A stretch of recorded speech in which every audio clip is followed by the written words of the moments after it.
প্রায় 7 ঘন্টা পুরনিয়োগ দুর্নীতি মামলায় এখনো মদন মিত্রকে ম্যারাথন জিজ্ঞাসাবাদ করছে ইডি। আজ বেলা 12:15 সিজিও কমপ্লেক্সে পৌঁছন মদন মিত্র এবং তারপর থেকে কিন্তু তাকে ম্যারাথন জিজ্ঞাসাবাদ করা হচ্ছে। সরাসরি আমাদের প্রতিনিধি আবির দত্ত আমাদের সঙ্গে রয়েছেন। আবির, প্রায় 7 ঘন্টা অতিক্রান্ত, এখনো জিজ্ঞাসাবাদ করা হচ্ছে মদন মিত্রকে, কি খবর এখনো পর্যন্ত?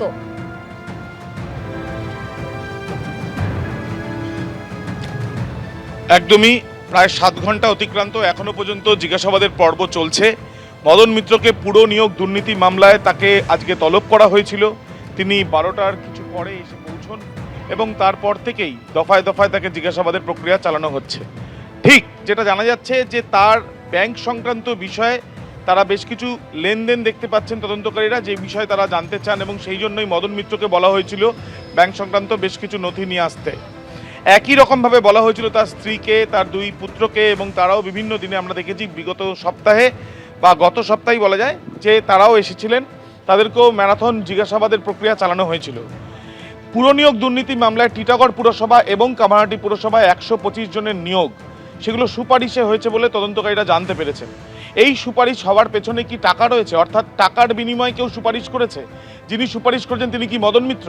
এই প্রশ্নগুলোর জবাব তারা চান এবং সেগুলো জানতে চাওয়ার জন্যই তাকে কিন্তু জিজ্ঞাসাবাদ করা হয়েছিল। কিন্তু আজকে যখন মদন মিত্র এসে উপস্থিত হন, তাকে একাধিক প্রশ্ন করা হলো। তিনি একটি বিষয় বারবার বলছেন যে তিনি তদন্তে সম্পূর্ণ সহযোগিতা করবেন। এখন দেখার বিষয় যে তদন্তকারীরা তাদের তদন্ত এগিয়ে নিয়ে যাওয়ার জন্য যে তথ্য প্রমাণের সংগ্রহের প্রক্রিয়া তারা বিভিন্ন জায়গায় তল্লাশি করে চালিয়েছিলেন। যেমন আমরা দেখেছি দক্ষিণেশ্বরের মদন মিত্রের ফ্ল্যাট, ভবানীপুরে মদন মিত্রের বাড়ি, সেখানে তল্লাশি অভিযান চালানো হয়, তাকে জিজ্ঞাসাবাদ করা হয় এবং তার পরবর্তীকালে বিভিন্ন জায়গা থেকে প্রাথমিকভাবে আমরা যেটা জানতে পারছি ব্যাংক সংক্রান্ত তথ্য তারা সংগ্রহ করেন।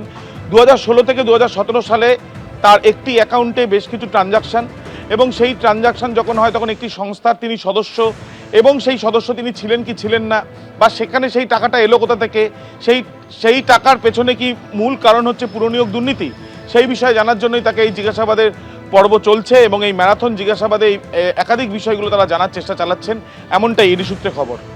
ধন্যবাদ আবির। আজ সকালে সিজিও কমপ্লেক্সে ঢোকার আগে মদন মিত্র ঠিক কি বলেন শুনুন। যা বলার ইডি আমায় ডেকেছে, আমি উত্তর দেব। কোনো ডকুমেন্টস চাওয়া হয়েছে? ব্যাংকের যেটা জানা যাচ্ছে কিছু ট্রানজাকশন নিয়ে তাদের প্রশ্ন রয়েছে, আপনার স্ত্রী, আপনার 2 সন্তানও এসেছিলেন। এখন ব্যাপারটা হচ্ছে যে ওরা কি জিজ্ঞেস করবেন এটা তো আমি জানি না। কোনো ডকুমেন্টস চাওয়া হয়েছে ব্যাংকের? না, আমার কাছে যা ওরা বলবেন আমি সহযোগিতা করব।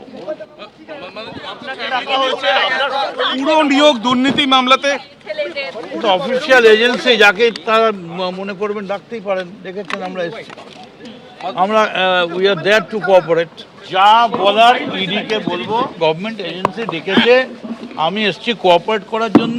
সহযোগিতা, তার মানে কি সম্পূর্ণভাবে সহযোগিতা করবেন যেটা আপনি বলে? সহযোগিতা, সম্পূর্ণ সহযোগিতা। কোনো আশঙ্কা কি রয়েছে মদন দা এখন আর? এবিপি আনন্দ, এগিয়ে থাকে, এগিয়ে রাখে।